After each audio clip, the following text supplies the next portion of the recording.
సూర్యాపేట జిల్లా మఠంపల్లి మండలం యాతవాకిల గ్రామంలో భూతగాదాలు ఆత్మహత్యాయత్నం చేసిన మాజీ సర్పంచ్ భార్యను కాంగ్రెస్ సీనియర్ నాయకులు ఎంపీ ఉత్తమ్ కుమార్ రెడ్డి పరామర్శించారు. చెరువు భూమిని ఆక్రమించారంటూ రెవెన్యూ అధికారులు పోలీసులతో దౌర్జన్యం చేయించారంటూ ఆమె పురుగుల మందు తాగి ఆత్మహత్యాయత్నం చేసింది.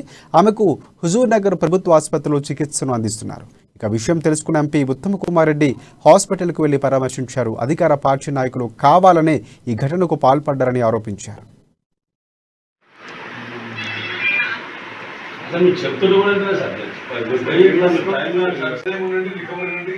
బీసీ కాదు, అతను పంజాబ్ నేషనల్ బ్యాంక్ నుంచి 14,000 కోట్ల రూపాయలు లూటీ చేసుకుని విదేశాలకు పారిపోయి లండన్ లో ఒక లగ్జరీ లైఫ్ బతుకుతున్నాడు.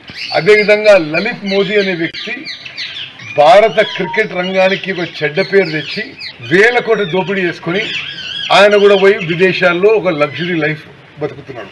వాళ్ళ పేరు తీసుకొని రాహుల్ గాంధీ గారు వీళ్ళు దొంగలు, అవును వాళ్ళు దొంగతనం చేసిండ్రు అని చెప్పి ఏదో బీసీలు అన్నట్టుగా అవమానం చేసినట్టుగా తప్పుడు ప్రచారం బీజేపీ చేస్తుంది.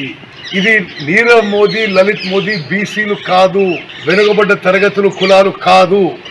అదేవిధంగా బీసీల విషయానికి వస్తే బీజేపీ నరేంద్ర మోదీ ప్రభుత్వంలో బీసీలకు అన్ని విధంగా అన్యాయం జరిగింది. సోమవారం పోయి కరెక్ట్ కలవలేదు. ఏం ఫోటో